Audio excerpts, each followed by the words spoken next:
Hello, hello, everybody. Welcome to Winter 2024 at NLU. Oh, come on. Really? Is it because you're eating? You can't hear the mic in the room because it's for the online audience. So now they can hear, and you can hear me, right? Because I'm loud. I'm Shelly. I'm obnoxious. Welcome everybody to the space. I'm so excited to have y'all here. I'm sure there'll be more students traveling in as they're leaving class. So our group I know is gonna keep growing throughout the time. But do we have a slide clicker to move forward? Ah, thank you. Oops. So before we begin, I just wanted you all to know that this space is becoming a very diverse space with multiple groups and people who will be here. So I just want to read a statement for this first time that we're here. This statement will be in our space to ensure that we create a safe space and continue to maintain that safe space for our Black community. But let us begin by saying that all are welcome in the BC community. The BC community is rooted in growing our understanding of the American Black experience and its relationship to the Black diaspora, which is the diversity of Blackness across the globe. In light of that, we want to remain committed to ensuring that all conversations that occur in this space focus at all times on Blackness, the joys of being Black, the pain of being Black, and what it means to be a Black community at National Wings University. This means that at times there will be some difficult and challenging topics that we will be covering around racism, anti-Blackness, and its impact on society as a whole. For our Black identified students, we understand that the dynamics change as the BC community continues to diversify. Consider this an opportunity to share your story in ways and spaces that before were not available to you, and that your story, which we remember will not leave this space. This is our sacred space to maintain all the safety of our conversations so that we can help bring about the racial healing our communities so desperately need. This is a safe space to explore for yourself and as a community the complexities of Black experiences. If at any time the conversation becomes uncomfortable for you, it may be triggering for you, know that that is okay. And you can either choose to sit with that space of discomfort, knowing that it will stretch you and grow you so that you will eventually lead to great personal strength. But if it is too much, know that you can also be free to take a moment away from the conversation and come back when you're ready, whether that readiness is the same day or whether it's another day in the future, because everyone is welcome here in our Black excellence community.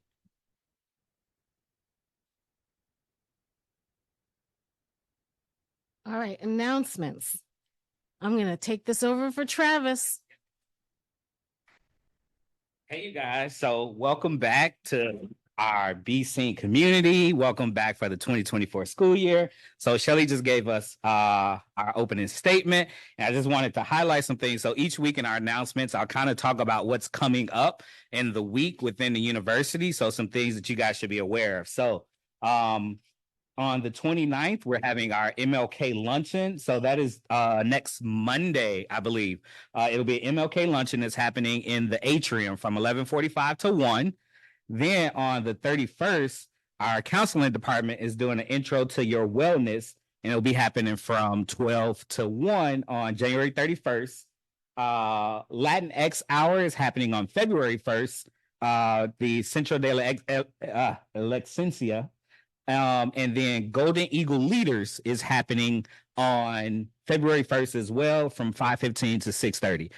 So just some things that we'll make sure that you guys are aware of in terms of opportunities to continue to get involved here at the university on a weekly basis. All right. So next week also, we'll have our setting the stage for academic success lunch and learn. I think because I'm also trying to bring in someone else to do some financial wellness for us. So we're still working on that. This is what we have in place, but I think it's going to change already. So I'm telling you now that we'll have a lunch and learn, setting stage for academic success, but really financial wellness. So we'll see that next week as well. Obviously, always same time, same place, where we'll be here on either Wednesday or Thursday from 12 to 1 p.m. And all of our sessions this year or this semester will be on Zoom as well. So I know last term we only did the speaking, the My Becoming series sessions on Zoom, but this time everything will be on Zoom. Just some more announcements for you guys to know about. So you'll see flyers here. We're going to have a fireside chat that will be happening on Tuesday, January 30th, and it'll be with one of our board members, Pete Cadence.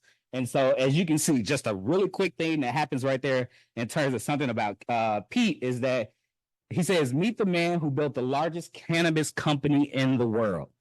So we will be having a fireside chat on Tuesday, just talking with him, students, you guys as staff who want to be there as well. And I am moderating that conversation. So I'm super excited that I'll get to talk to Pete. So, if you got some questions you want me to ask, let me know. And then also we'll have the Be Seen Good Trouble. That is happening. You can see the QR code here that you can scan as well. That's just more of our events that's going on. And then our film festival is happening February 19th, the week of February 19th through the 23rd or 22nd, where we'll have a movie showing every evening of that week. And so you can see we have Black Boys, Not Black Enough, Barbershop, what is that, 2 or 3? The Next Cut. And then some, I can't even see the name of the other one. Glasses not working well. But we have a movie series that will be happening as well in February. So again, just continually, I'll update you guys with things that'll be happening each week so that we can be aware and be a part of. Now, with that being said, I'd like to bring forth our speaker, Dr. Jamal Scott. I'm gonna read it. He is an Aspen Rising President's Fellow with over 25 years of higher education experience in enrollment, management, and academic affairs. He has a passion for improving student outcomes, instructional quality, enrollment management, and the overall effectiveness of colleges and universities. Dr. Scott believes in putting people first, especially students. When not focused on students, he enjoys spending time with his wife and kids and traveling. And he's a Packers fan. So I had to add that in there as well. So with that being said, our speaker for today, Dr. Jamal Scott.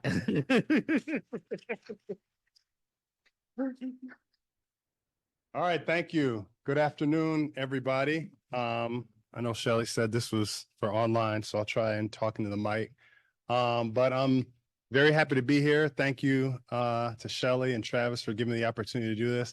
I actually thought about you this morning when I got dressed. Travis was like, y'all got to stop wearing those suits all the time. Y'all look at so-and-so. I tried to have a little bit of a different look today. So I did think about Travis this morning when I got ready. But, I want to talk a little bit about who I am, what's important to me, what grounds me, talk about my story, my Be Seen story, and I kind of chunked it into timelines and have some pictures and different things to kind of guide the discussion. So I will jump right in and, I'll try to make it a little interactive. So it's not like sit and get, I'm not talking at you the whole time.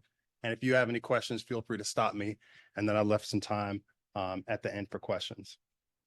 So, speaking of what grounds me, what's important to me, I remember speaking of Green Bay Packers, it's a funny thing, but their coach from the 60s, a guy named Vince Lombardi, he used to have a picture in the locker room, and it said, faith, family, and the Green Bay Packers. And that was his way of telling the players what they needed to focus on.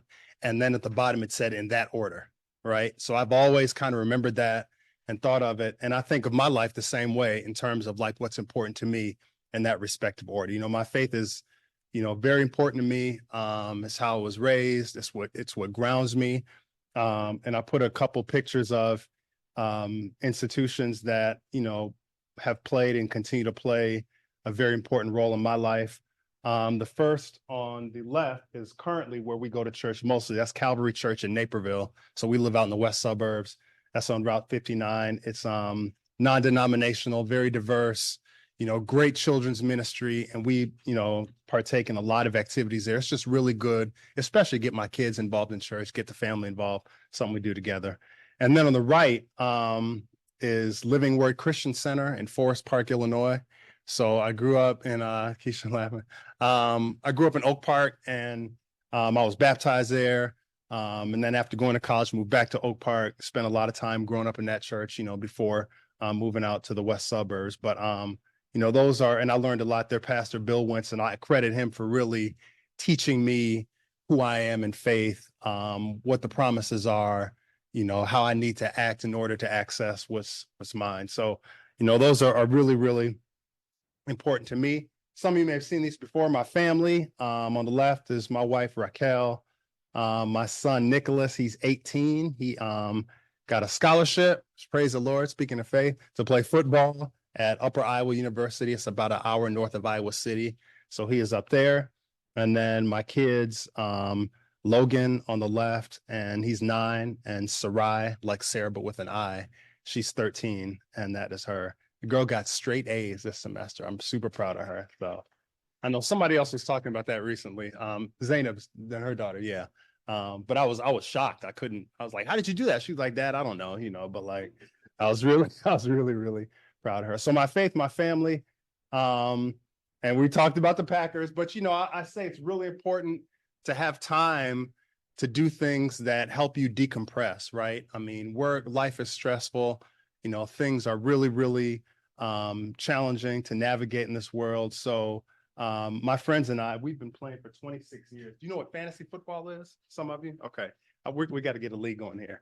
But fantasy football basically is a game where you pick real players and you devise your own team. And then when those players play their games, you get points based. So if your player scores a touchdown, you get points. If he, so my friends and I have been doing that for 26 years. And we get together every summer and have our draft, and we pick different locations, different houses. We went to Vegas a couple years ago. But I always say it's just a vehicle to keep us in touch, right? I mean, yes, it's a football league, but it's like, how are your wife? How are your kids? How's this? How's that? So that's been really a lot of fun. And then something else I love to do. I love going to sporting events in the city. So this was just recently from December 30th. I took my boys to the Bulls game, and that's my son Logan. So we had pretty good seats, but one of the staffers called him down and was like, hey, do you want to come down and throw some passes to the players? So that was him. Then I took my son Nicholas, and that was a White Sox game that we went to last summer. So my faith, my family, my friends, my football, my sports, those are the things that really kind of center my life. And then, everything else. I mean, my job obviously is critically important in my career, but like I've always said, Naveen and Eddie could walk me out of here tomorrow. They would still have expectations of me, right? They'd still want to go to the game. My wife would still want me to put the garbage out. So as much as I love my job, as much as I need my job, as important as it is to me, those are really the 3 things that kind of guide my life and keep me centered and keep me focused. All right, jumping into my story a little bit, and these are rough timelines without going too much into it. And I don't know if you can see these, but I kind of did like 80s, 90s, 2000s, 2010s. Obviously, today we're in the 2020s, but I'm gonna start left to right. South Carolina. These are probably the 4 areas that have played the most critical growth in my life.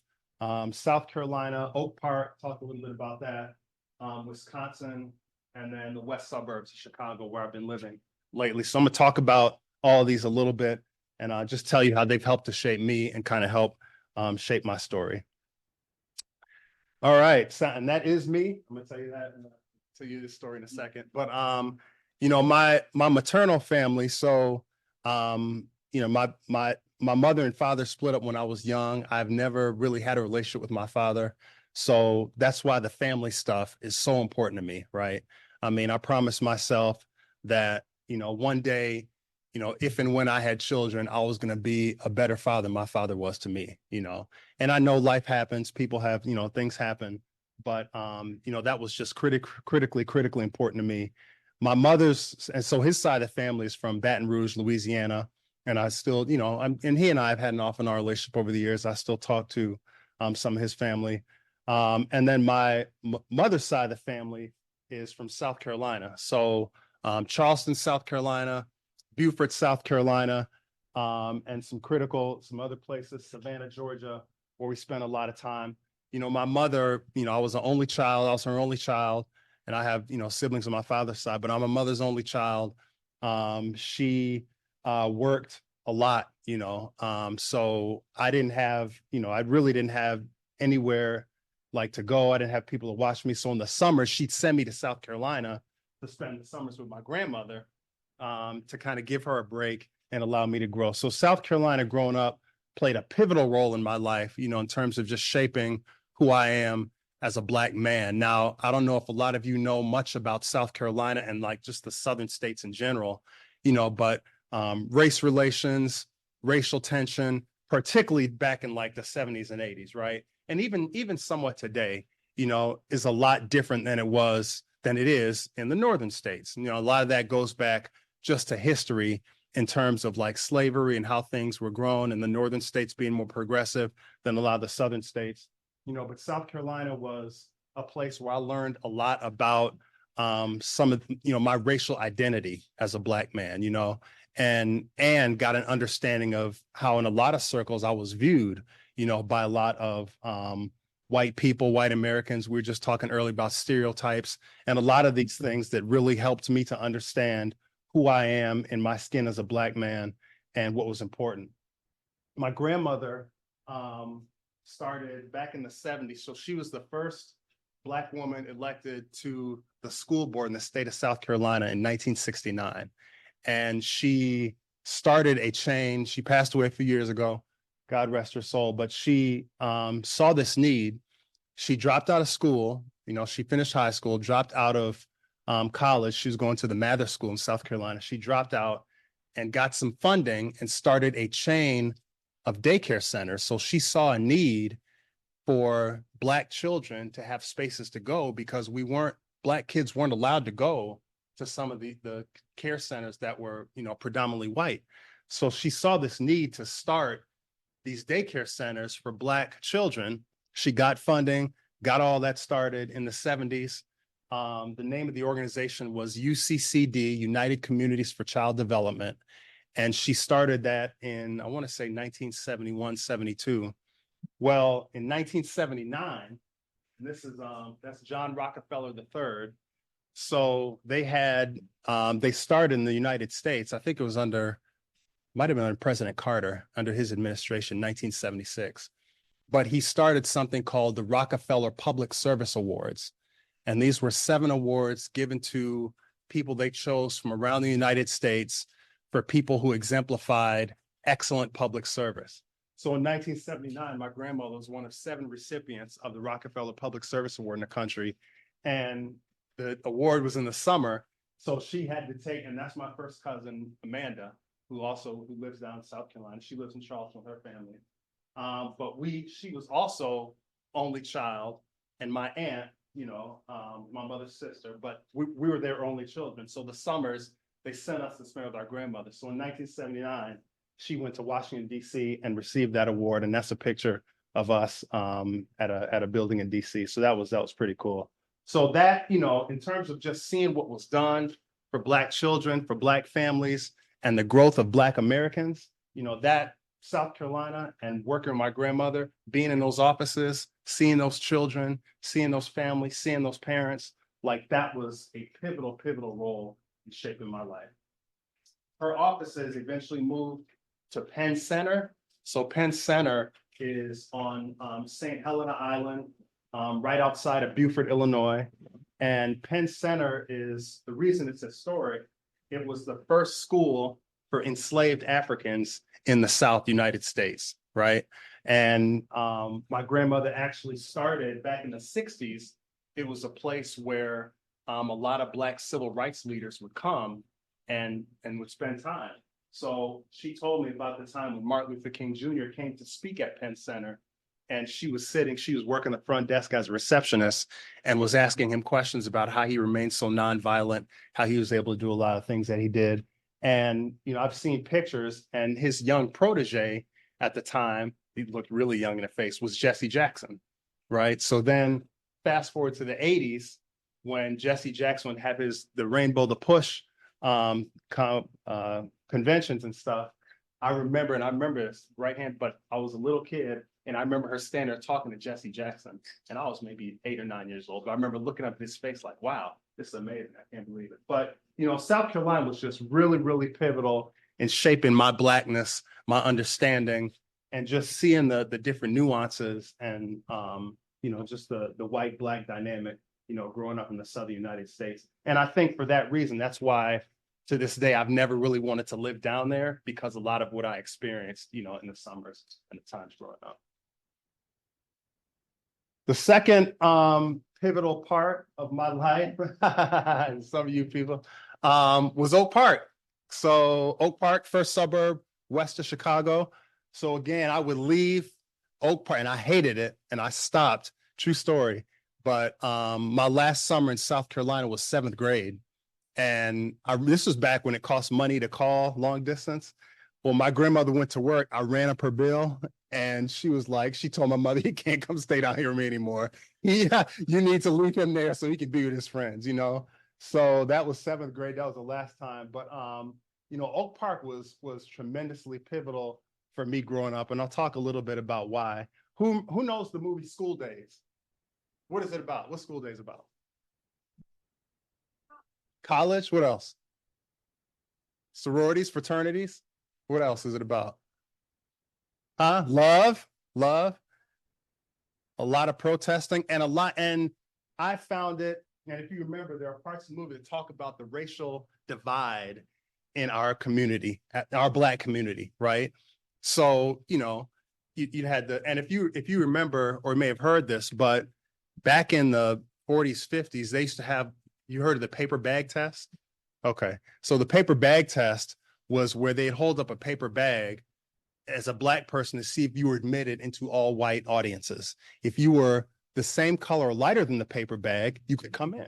If you were darker than the paper bag, you weren't allowed in, right? And that was what a lot of people believe that, white society did to our race in terms of separating us, and the light and dark skinned Black people and our meaning, right? It was really based on your color. So, growing up, especially like in the 80s and stuff, like as a dark skinned Black man, young Black kid, I got teased a lot for being dark. It was funny. You're so dark. You're so this, right? And then he came out. And that, I always say, when, Michael Jordan, Wesley Snipes, Taye Diggs, almost the Morris Chestnut, right? Then became almost like the rise of what'd you say?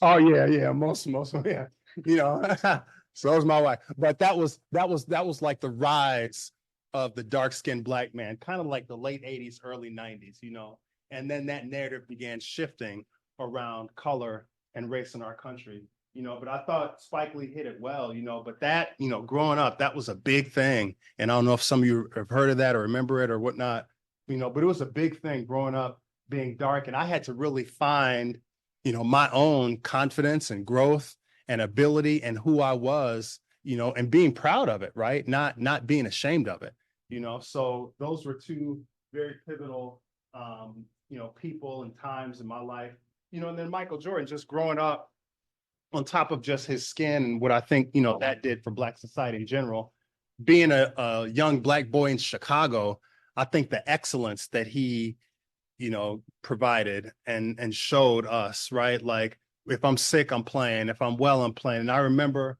one thing I heard him say, they asked him why you put a suit on after every game.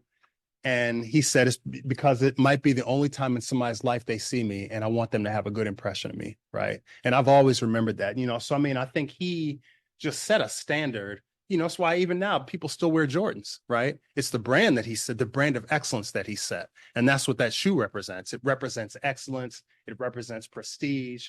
It represents glamour. And that's why people wear Air Jordans, right? Because of his brand, because of the standard that he set. A couple other things, Oak Park River Forest High School. So two things I'll say about Oak Park. Also, in the 90s growing up, Oak Park was extremely diverse.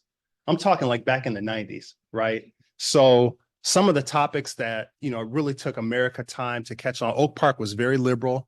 I think it still is very diverse.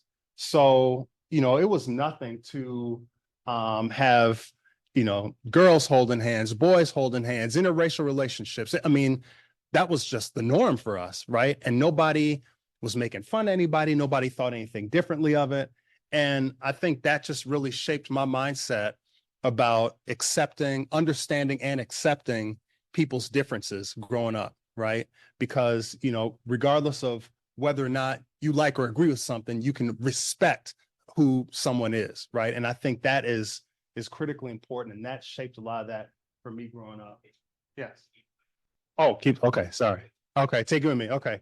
And then I'll try to stay in position. And then Oak Park and River Forest High School, I always say the hardest class I took to this day was AP Calculus my senior year in Oak Park. And what that class did, it helped prepare me it was the hardest class, I had ever taken. And it really, when I got to college, I was like, this is simple, So I think just having a foundation of strong education in Oak Park, even growing up through grade schools, after school programs, working at the Oak Park Shore Service. We had a black, like a fraternity we started called Adam.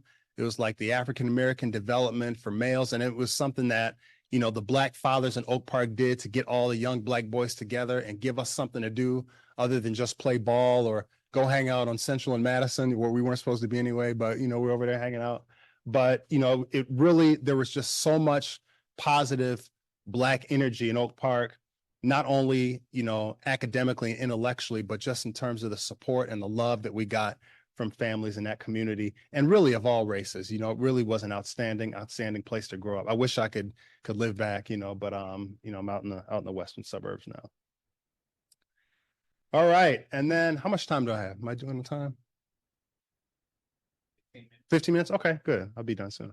Then the last two parts. So then I left Oak Park and went to college. I actually started at NIU. Northern Illinois was where I went as a freshman. And then I transferred, who knows where Oshkosh, Wisconsin is? One person, right? That's what I did I was like that at first. Okay. So Oshkosh is about 90 miles north of Milwaukee. So this is like northeast Wisconsin, Oh, not that close, Shelley. But it's up there, and Green Bay is about an hour north of Wisconsin. So, you kind of keep going. But my mom for years worked at Chicago State University, and her last role there, she was Dean of Allied Health. And, I used to take the Red Line, out to see her. And this was back when you could take your kids to work, right? We'd go hanging out. She worked a lot with late Donda West. Donda was chair of the English department, and they had a relationship. And I'd probably say I was probably running around with Kanye. I mean, he wouldn't know me, but, everybody's kids were at school, right? So it was a really neat time, and Chicago State was a beacon of like Black power. Anita? No, that's not me. I'm gonna get to it though. I'm gonna get. That's a movie. Who knows what movie that is? Get Out. Okay, that's not me, but I'm gonna get to why that's up there. That's Wisconsin, but but my mom choice. But my mom, at Chicago State, and she wanted to continue growing and advancing her career. So when I went to Northern, she applied for a job as vice chancellor of academic support at the University of Wisconsin Oshkosh and got the job. So right. So my grandmother, I showed you, she called. She's like, you're not sending your mother up there to Wisconsin by herself. You're going up there with her. And I was like, so I transferred. I finished out the year at Northern, and then I transferred to University of Wisconsin Oshkosh, where my mother was working. So it was neat. It was a great experience. But I'll be honest, I went up there and I told her, like, I'm not coming here. Like, I didn't see, and I think at the time, it's a little better now, but I think at the time, Oshkosh was 95% white. So it was like, I mean, there were like no Black folks up there, and it was very, very uncomfortable. It was scary, you know what I mean? I mean, I was coming from Oak Park. I talked to you about diversity and people of color, and from that to Wisconsin, to Oshkosh, Wisconsin. I mean, it was crazy, you know what I mean? So, but I ended up going, and it turned out, I'll tell you why, it turned out to be one of the best things for me, in terms of just my growth and development. But Anita, to your point about Get Out. So when I saw that movie, it reminded me a lot of like laughing, but it reminded me a lot of like Wisconsin, about just, being the only Black person in a room. I mean, that was a very common picture for me, right? Whether it was class, whether it was work, whether it was, hey, Jamal, you want to come over, watch the game? Like, the majority of the time, I was the only Black person in the room, and and you heard, different words, of which I'm sure you can imagine, but it was very, very difficult. But one thing I had to learn how to do in those rooms, I had to learn, and that was 30 something, right? 30 years ago. Some of that is still true today, right? In terms of us sometimes being the only Black person in the room, or one of only a few of us in the room. And one thing I had to learn how to do, I had to learn how to thrive in that room. I had to learn how to show them that I'm articulate, I'm smart, I'm confident, and I'm just as good, if not better, than anybody in here. And I had to learn how to walk around and work those rooms, right? And I had to learn how to, find my light and my growth within these environments. So, the Get Out thing, was kind of a play on it, but there are a lot of times where, it was really intimidating. But I think within that, what that did for me, once I was able to get in those rooms and dominate those rooms, it grew my confidence. It's like, well, man, if I can do this here, I can do it anywhere. You know what I mean? And that was what really helped to shape and grow me as a Black man. I met a lot of friends. There were about 6 or 7 guys that I was roommates with that are all doing amazing things. One of them is president at Rock Valley College in Rockford. He was one of my roommates. One of my other roommates is a regional manager for Bob's Discount. So if you need any furniture, I can get you hooked up. He's regional manager of Bob's Discount Furniture over Illinois, Wisconsin, Michigan, and Arizona. And another one of my friends is the director of the Gear Up program at Wisconsin Milwaukee. These are my college roommates, So we've all found our own niche in different industries and have all grown and advanced and done pretty outstanding things. But, again, with the confidence. And one other thing, I got a lot of opportunities at Wisconsin Oshkosh. So, we talk about why student activities, clubs, organizations are so important. I was on the debate team. I was the top debater on the Wisconsin Oshkosh debate team my senior year. And we'd come down to Wheaton College, go to DePaul, go to Bradley, and put on these debates. And I don't know how much you know about debates, but in a debate, you get a position that you have to defend, right? Whether you agree with it or not, but you learn how to research, and it teaches you how to argue, right? How to do it respectfully, how to do it patiently, and then, how to say your piece. A lot of us watch these debate shows like First Take and, the Stephen A. Smith and stuff, right? And that's just the art of debate. It's stating a position. They put up the topic. I say my piece. You say your piece. I say my piece. You say, and it teaches you respectful, professional debate, right? Because what's the worst thing that we can do sometimes? Somebody starts talking. We start talking over them, right? We don't give people an opportunity to hear what they have to say. And back to Martin Luther King, they say one of the most powerful things about him was his active listening skills, right? That he never formed his opinion until you were done speaking. And that's one thing actually I've had to retrain because I was trained, to be formulating my response while somebody else was speaking, right? And I've had to learn, that's one thing my wife taught me, the way I feel can't be wrong, right? And sometimes we like to judge people's feelings. If someone tells us how they feel, you have to validate that, right? The way somebody feels can't be wrong. So I've had to retrain my thought processes, in terms of the way I think, being an active listener, being present, and making sure while someone else is speaking, I'm giving them the respect of listening to them and then shaping my opinion, not the other way around. So Wisconsin was really, really important to me. So I've talked about South Carolina, about Oak Park, about Wisconsin, and then, moving back, so I came back from Wisconsin. I'd had enough. I was ready to go. I came back. The first job I took was at IIT, on 35th in Michigan. True story. Some of you may have heard this before, but DePaul offered me a job, assistant director of admissions. They offered me 35,000. IIT offered me the same job. They offered me 37. So I took the job at IIT because it was $2,000 more. But, I loved working at IIT. I was telling someone the other day that back and then when I was working there, they were building those condos on 35th in Michigan, and they were giving us first dibs on the condos. I hate to this day that I didn't buy one, but I've loved that area, loved growing up, and then got married, moved out to Schaumburg, spent a lot of time, out in Schaumburg. And I think, this portion of my life, I remember years ago in college, one of my, this girl I was seeing, her father, I remember I think the girl was looking at some other guy and I got mad or something. And he said, listen, when your life matures and settles and you get married, your life is going to be about your job, your wife, and your children. He said, at some point, that's what your life is going to settle into, right? Your personal and professional. So, for me, that's really at this stage of my life, really like the last 10 to 15 years of my life in terms of settling, moving out to the suburbs, getting a little more house for your money, getting activities, good schools for my kids. We spent 3 years in Schaumburg, had a townhouse there, sold that, bought a house in Naperville. We lived for 5 years. And then 10 years ago, now Naperville is real expensive, So when my youngest son, my wife was pregnant with him, she was like, man, we should look to build a house in Naperville. And I'll tell this true story. So the model of home we built, we looked at Naperville, we're looking to build brand new. Naperville, this is the exact same house. Naperville, they wanted $530,000 for the house.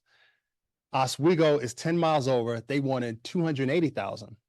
I said, well, we moving Oswego, So that's how we got to Oswego. But it's been, we're getting a Cooper's Hawk. They're starting to put everything out there to make it, really amenable. But, I've just enjoyed, we come to the city a lot. So my wife is from University Park. So, a lot of her family are out that way, Olympia Fields, Tinley Park. She's family in Orland. So I'm out in the south suburbs a lot. She went to Crete. Her and her brothers and sisters went to Crete. So, we go to alumni events. So I'm always out south.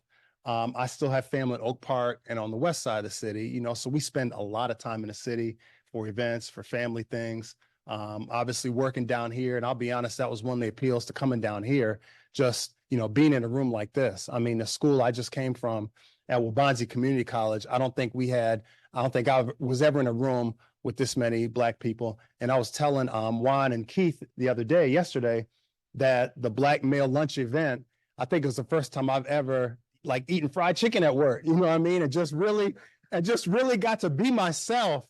You've heard a lot, who's heard of code switching? Right? Okay. Well, code switch is basically where you have to be something different to fit into a room, into the audience, right? So I can honestly say just the 6 months that I've been here, I have really loved and appreciated getting to know all of you, spending time with all of you, and being able to be my authentic self. Anita and I, we have a colleague, Bernard, who's VP of Student Affairs at Prairie State College. And at Waubonsie, Bernard was our Chief Diversity Officer. And I always tell Bernard, he brought my Black joy back at Waubonsie, because I had been beaten down, and Nita knows some of the stories, but I had just been beaten down so much from trying to do things like this and not having the support, not having the growth. And when Bernard came in, he reinvigorated that joy and that Blackness for me. So that was really, really critical and really important for me. But that's just kind of, my life now, and, being in the suburbs and spending time there, being in the city, that's been really, really good for me.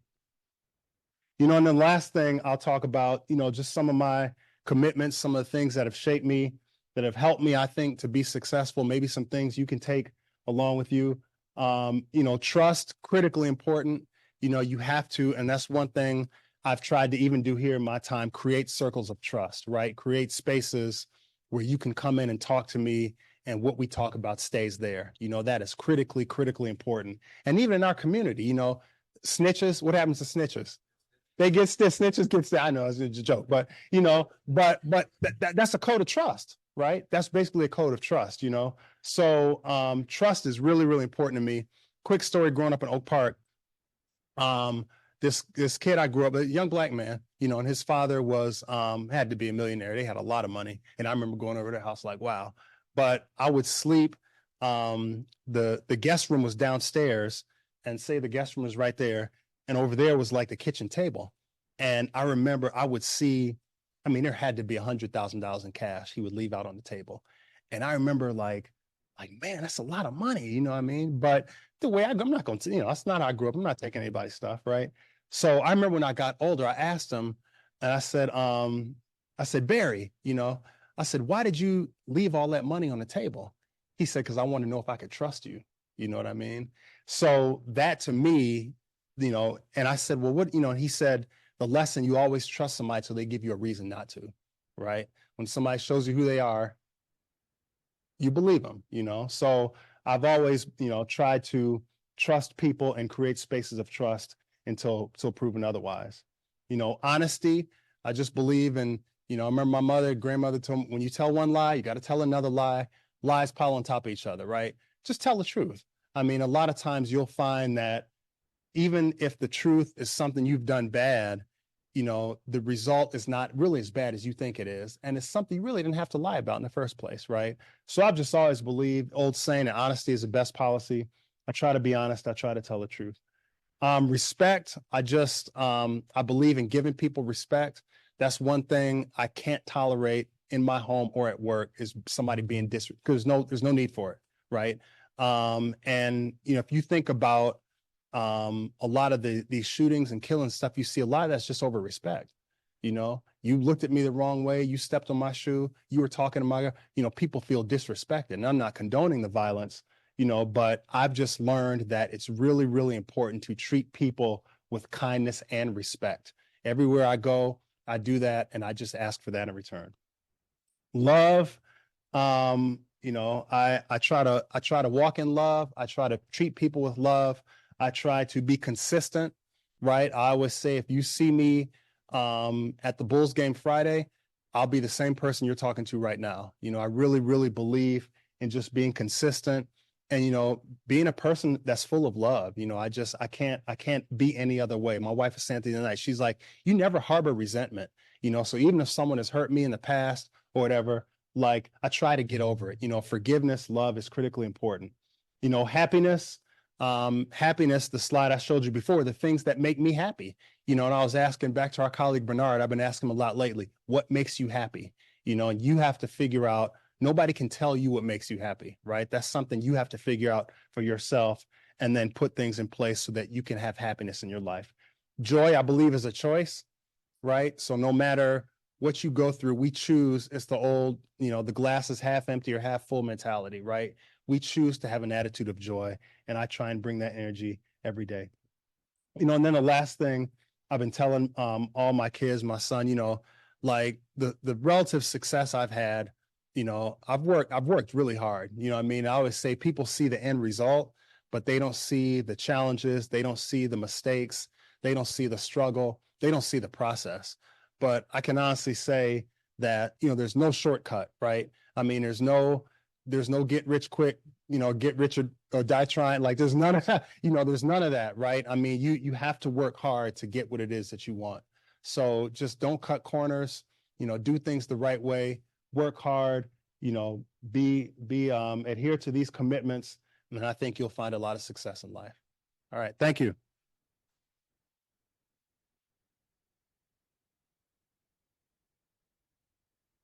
Are there any questions, whether it's online community? I forgot to do a shout out to you. I'm so sorry. Shout out to our online community. Oh my gosh, I just turned around and this room is full. All right, so what's the question? How did you successfully navigate predominantly white spaces such as college or working without compromising your own identity? What tips or advice can you offer for others in similar situations? So for those online, Dr. Scott's going to be answering a question about how he navigated white spaces as a Black man. Excuse me. Well, I'd say two things come to mind. I mean, authenticity, right? So I've always believed in just being myself, so at the end of the day, if someone can accept you for who you are, whether the room is all black or all white, I've always believed it's not a place I need to be in, right? So I think one thing about navigating these white spaces and not compromising yourself is just being authentic to who you are, you know? I think something else that has helped me navigate these spaces, is really understanding, it's like anything else that you do, it's understanding your environment, understanding the circles that you're in, the people you're talking to, seeing what's important to them.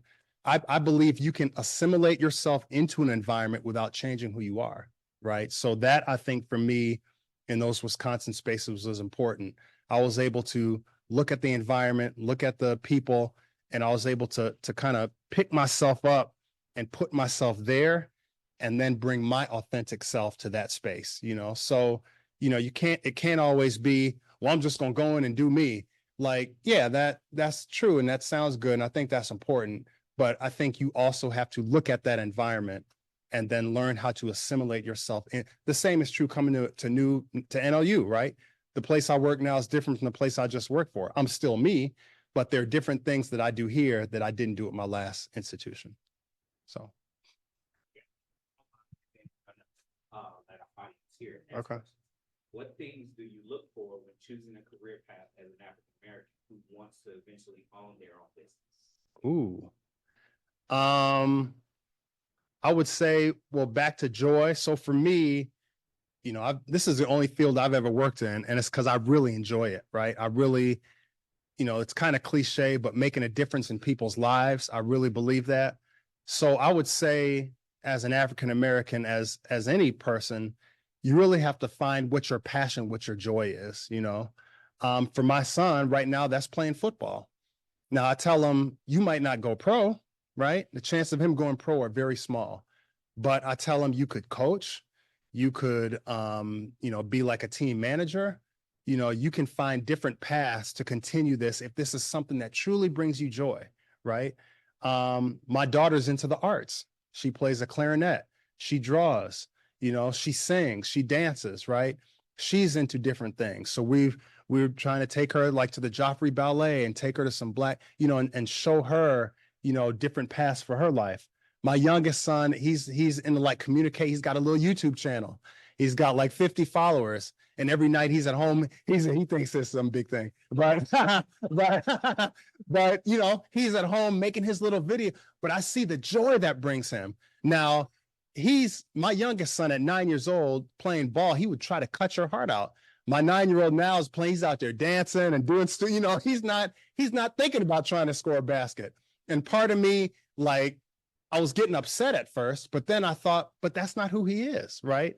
And I have to respect him, just like I talked about respecting people's differences. I have to respect him for who he is. Maybe sports isn't his thing, right? That was my oldest son's thing. Maybe that's not his thing. His thing is making YouTube videos. So now I'm trying to get him in some communication classes and media classes and teach him how to do that in a way that can maybe bring him success in his life if that's something that brings him joy.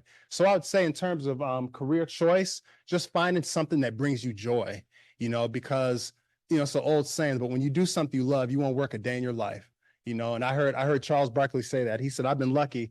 I've never worked a day in my life. I played ball, I coached ball. Now I'm on TV talking about it, So I mean that if you do something you love, I think you'll find success and you'll find joy in it. Bring the microphone around for any questions inside. So all I can hear. If you have a question, I'll come to you. I introduce myself or You can. my name is Jeremy. I'm a second year. My major is business. One thing I wanted to ask is, how did you talked about hard work? How, like, what are some advice that you have for like when it comes to like discipline, how to maintain discipline, and you're able to work through something even that you don't want to do necessarily, but in the long run, it's like something that you like. It's something that you want in the long run, so you have to do it basically. That's you need back. Jeremy, that is an excellent question. So Jeremy asked for discipline. How do you discipline yourself to do things that you really don't want to do, that you know are necessary for your success? So we talked about this yesterday. We had like a student focus group and talked about this a little bit yesterday. And I would say one thing that was really important for me. Now, I'll be honest, I wasn't the greatest student always, you know. My grades didn't really start to increase until like the back end of my college career when I started into my major courses, being on a debate team and doing things I loved. But I think for me, you know, it was really about identifying what I wanted for my life and how I was going to get there, right? And I knew that if I could get this degree and if I could, you know, get a good job and if I could maybe, you know, if I had to go to school again or get another job, like I knew that these things were going to help me advance and grow in my career. And that was how I found motivation to do things I really didn't want to, because I knew that ultimately doing these things was going to help me lead a better life. You know, growing up in Oak Park, I don't know, maybe you've been to Oak Park, but there are a lot of big houses, right? And I talked about the guy who left the money. So growing up, I'd go to my friends' cribs, like, you know, like the Fresh Prince thing, like, wow, you know, like people are really living like this. You know what I mean? So even as a 16-year-old, I was like, I'm gonna have me something like this one day. You know what I mean?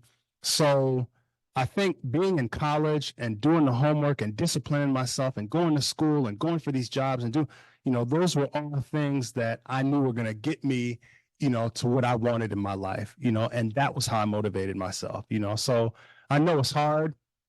One other thing I'll tell you about school, grades are important. We push. But one thing my mother told me, she said, Jamal, she used to always tell me, she said, Jamal, when you finish, nobody's going to ask you your grade point average. She said, just get your degree. You know, so don't worry too much about what my partner got and what I got and what my grade. Just finish. And it's not a race. If you have to, you know, take a term off, or just make sure you come back and finish. If you have to drop a class, if you're not doing too well, you make sure, you know, just stay on your path to completion. You know, it's not a race. And it's not gonna be held over your head the rest of your life. Well, you got a D in English and you only got a C in math. Like, nobody's gonna care. All they're gonna want to see is the piece of paper that says you got your degree, you know. Others? Any other questions?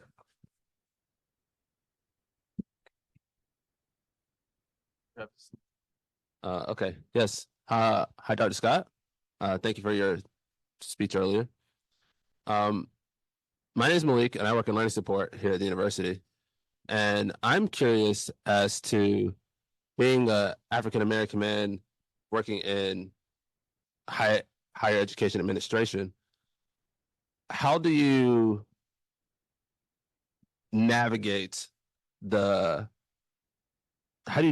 in that space where the people who you might be working with don't necessarily reflect the population that you are trying to help? And is there any, like, not necessarily tips, but is there any things you can say about what it's like to be in that space and navigate that and like deal with the juxtaposition between those two things? Thanks. Thank you, Malik.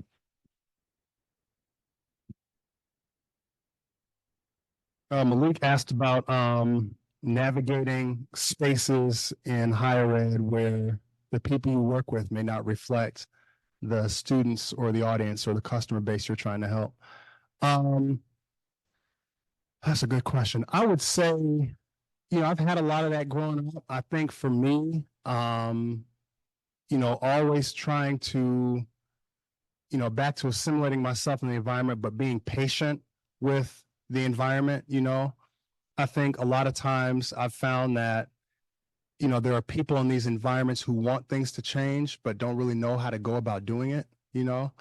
I think building friendships, I'll tell you a quick story. So about 20 years ago, I was working with a guy out in the Schaumburg area, a white guy who grew up in, have you heard of Morris, Illinois? I didn't know where it is, way out there. About 40 minutes from where I live, you know, but I remember growing up, this guy, we were working together, and he said to me, you know, it was a white guy, and we would like we'd go to lunch, and we had similar jobs at the time. And he said to me one day, he said, we went out to dinner, have some drinks. He said, Jamal, I got to be honest with you, like you've changed my mind about black people. And I said, like, what do you mean? Right? That's pretty heavy. I said, well, what do you mean? He said, well, in the town I grew up, we only had one black person in our town. And he said, so the only thing I knew about black people is what I saw in the news and what I saw in movies. He said, and getting to know you and spend time with you, I didn't honestly, he's like, I just didn't know black people, or you know what I mean? And it's like, well, how do you take that? But what I heard through that is that, you know, me creating the space for him as a white man to like build a relationship and you know, be able to create some synergy to realize some of the similarities that we had really in a lot of ways changed his perception about a whole race of people, you know? So I think when you're in these spaces, you have to understand that, you know, it's not going to look like you want it to look all the time. And within that, you know, you have to have some patience with the environment because hopefully it will change. But even if it doesn't change, there are things that you can do as a black man within that environment to create change, right? So I would say just continue to, you know, and be inviting, open yourself up, you know, and give people the benefit of the doubt. Another quick story, when I went to Wisconsin, a guy named Ted, but we were, I forgot what we were doing, but he said something like, he was like, man, that's a good looking colored girl. And I said, what? You know? And he said, what? And I said, Ted, people don't, he said, I'm sorry, like my parents say, you know, so I mean, a lot of times people who you see in these environments, they just haven't been educated. They haven't been educated in their homes. They haven't been educated in their communities. So I've just found that trying to be patient and control what I can in terms of teaching and helping other people to understand what's important to us as a race can help create some of that, you know, like the old saying, change can happen one person at a time, you know? So I've tried to create those spaces and have patience for people. Thank you so much, Dr. Scott. Can we give him a round of applause? I'm so sorry. I know there's more questions after we do this little bit that I got to get through. We can, if he has time, maybe we can ask some more questions, but I wanted to say thank you for being part of this time. I always like to kick off first start a term with like some powerhouses. That's why we had Keisha at the start of fall, and now we've got Dr. Scott. So come on back for spring. We'll see some amazing things there too. Just a couple of quick things that I want us to go through. Oh, and they didn't show up here, so I'm going to read them out and I'll send them out to y'all later. But we do have some reflections and some calls to action that I want to take for this community. So I want you to take some time to learn from your parents, grandparents, older relatives, whoever's in your life about your history. Because as we heard from Dr. Scott, and I'm sure many people in this room who do know part of their life history can say, we almost all of us have some powerhouses in our lives, in our families, in our genealogy that lives within us, right? And so he was able to step into who he was because he knew who his grandmother was and the people before her was and the amazing things that they did. So know your history, your family history, and who you are. Next week, can I get a raise of hands? Who's going to bring a friend to be seen next week so we can keep growing this community? 2 people. 4 people. I feel like I'm at church. Can I get 10? Can I get 10 people? Can I get 12 now? Can I get 12 people who want to bring a person? Bring somebody else with you to this community because we want to see this grow. We want to grow out of this space and we want to every week take over the atrium, y'all, because we're going to be so big with so many people wanting to share and celebrate our Black joy. If you're in class and you're looking around now and you're seeing all these amazing faces in this space and you know you're taking classes with some of these people and then you realize, wait, they're not in class with me. Can you please make sure you're reaching out to your fellow students if you see them in the hallway because you didn't see them in class and you go, wait a second, you weren't in class. If we start to hold each other accountable, sometimes I reach out to Keisha, you're not here today. Where are you? And she'll say, oh, I'm at home.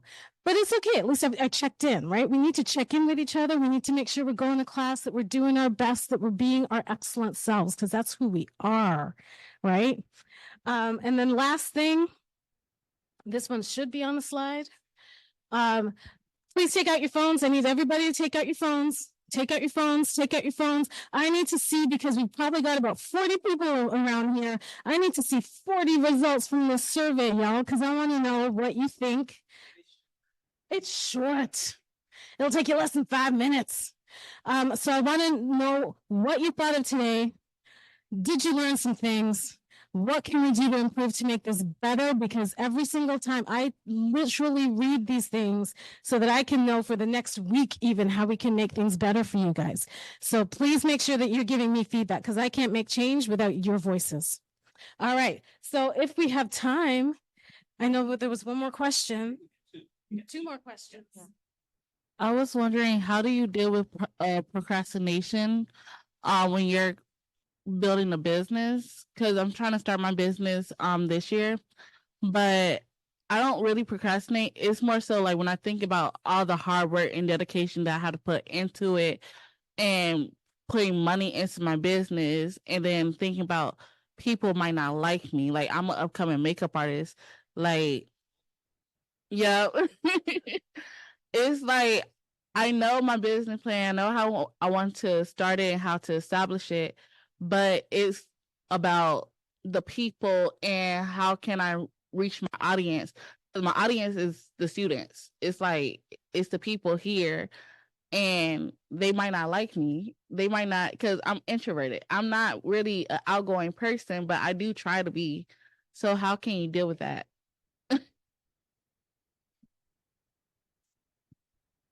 Well, I'm not an entrepreneur, so I can't really, but a couple things I can say about, like building a business and just business growth, that I've experienced. And you touched on some of it, but the first one is about, making sure you're getting the perspective of the customer or who you're intending to build your product for. One of the most important things I learned, I've been in marketing for years too, and have you heard of like Kraft foods and Kraft cheese and Kraft barbecue sauce? Well, I was at a conference with the vice president of marketing at Kraft, and she talked about product development and growing new businesses. And she said, before you see things on the shelf, like a new Kraft barbecue sauce, they've tested it for 3 or 4 years in other places, right? So, part of like building a successful brand and building a successful business is making sure you know who you're building it for and you have their perspective at the front of that design. That's critically important. The second thing I would say is, there's an old saying that says, if you're the smartest person in the room, find some new friends, yeah, whatever, it goes something like that, right? But you know what I'm saying. But I would make sure you surround yourself with people, who can teach you things about that business. People who know more than you do. I think, in our community, sometimes we're very hesitant to ask questions, but if you don't know, ask. Like, get some people around you who can teach you something, and we call that, like in higher ed, we call those advisory boards, right? So if we have a computer science program, we go and we find people who are working at big computer science companies to sit in a class and tell us how we can make our programs better. So for you, maybe find like, build your own little advisory board, maybe at Alta where you work, in our career bridge department, we have people who can help connect you. And I would maybe find 3 people in your industry who've aspired to where you hope to be, and make sure you're in their ear, asking questions, getting advice, and figuring out what you need to do to get there. So on an announcement, we've got a speaker series that's happening, and so next week we've got someone coming to speak, Pete Cadence, and anyone else saw that. But the month after that, I believe we've got the person who actually started Meow Cosmetics. So make sure you come out to that. Okay, I hope you can hear me. All right. So throughout your story, there were a lot of instances where you were able to get access to rooms and gain power, positional power. So how have you used those spaces? Because so Black people aren't a monolith. So within that, you know, how do you use your access to these spaces to help amplify marginalized voices or voices within the Black community that are pushed to the margins, and like tips for some of us when we are given access to rooms or we do find ourselves ascending the ladder, to not only make sure that we are representing a diverse population of Black voices, but also creating a pipeline to help bring other people into the room with us.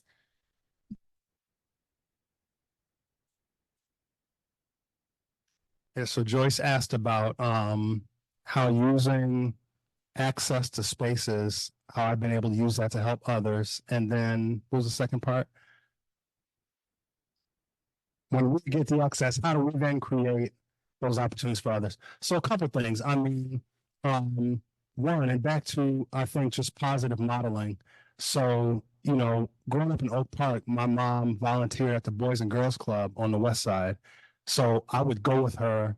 And I think that was the beginning of me understanding how important it was to give back and provide assistance or help. So like right now, I live out in the west suburbs. There are a couple organizations I work with. The African American Men of Unity. So it's an organization for young Black men. And I take my sons to it too, to grow up and have speeches like this, have experiences. We go to games, we go to concerts, we go to, different events, so I think volunteering for me has been important, another space I've spent time, the Boys and Girls Club. I was pretty pivotal in bringing that to Aurora. So the Boys and Girls Club out here is based in out there is based in Elgin. I worked with their people to get one into Aurora. So a lot of the young Black and Latino men, boys and girls had access to opportunities to do spaces like this. So I mean, for me, I've just tried to find organizations that I can be a part of, but where also people are receptive, to my help, because not everybody is receptive. In terms of creating those opportunities for people, mentoring has been critically important to me. So right now I have two or three young Black men I mentor. One is a friend of my son's, so my son's off at college. He didn't get a scholarship, so he's still kind of hanging around the Aurora area. So he comes over, we talk, we watch, we get on FaceTime with my son, so I've tried, and I think for all of us, and I know Keith set something up, a mentoring program, but I think for me, just trying to make myself available when people ask questions, when they need help, I've just tried to be an open door of support for people. So I think the best way we can create opportunities of growth for others are to open ourselves up as mentors, and just answer questions, ask questions, go to events with people, and just be seen, be present, and I've really, really tried to do that. Stay online. I want to make sure her question gets asked. Our student Briquel said, "What are some investments you made in your life that were pivotal to your success? For example, any specific books, movies, or conversations?" Man, that's good. Or stop. We'll talk. When you said investments, that's what I was thinking. But okay. What is it? Books, conversations, movies. So, books. Quiet Strength was a big book for me. And that was a book about, I'm really into sports, so a lot of stuff, but that was a book about a football coach named Tony Dungy, who, in football is a very macho game. Guys are cussing each other out. They're beating each other out there, but as a man of strong faith, he said, I'm not going to treat my players like that. I'm not going to cuss at them. I'm not going to yell. I'm going to treat them with respect. Well, for a long time, he didn't win. People were like, see, you can't win because you don't cuss anybody out, Well, eventually he won the Super Bowl, and he wrote a book about how he used his faith to reach his players and create a different system for leadership. So that was a really pivotal book for me, and I think it mirrors how I kind of lead in my life, in terms of the people I work with and the people I lead, the way I talk to them, the way I treat them, not cussing them out, being patient with them, not, because you get a lot of that in these spaces, right? People, your boss might cuss you out sometimes or talk down to you, and I think I've just learned as a leader, that's not the best way to reach people, right? No matter what whether it works for some people and not for others. So, you know, that book was pivotal for me. Trying to think, conversations. I think back to, you know, seeking out mentors. You know, growing up in Oak Park, I had a mentor named Dr. Clay, who was a doctor. You know, it's the Cosby Show thing. He was a doctor. His wife was a lawyer. You know, a true story in Oak Park. And I remember I grew up. His son was a year older than me. But you know, I kind of befriended him. You know, kind of going to somebody's crib, doing this thing. You know, but I remember reaching out to him and asking him if he would mentor me. You know, so I think, you know, when you think of conversations, you know, find people who you maybe aspire. I don't say you want to be like anybody because I want to be myself, right?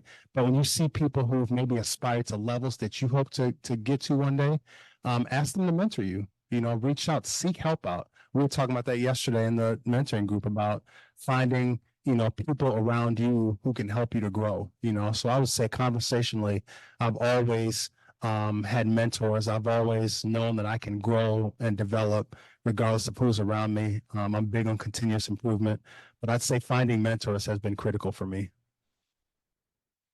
All right. Thank you.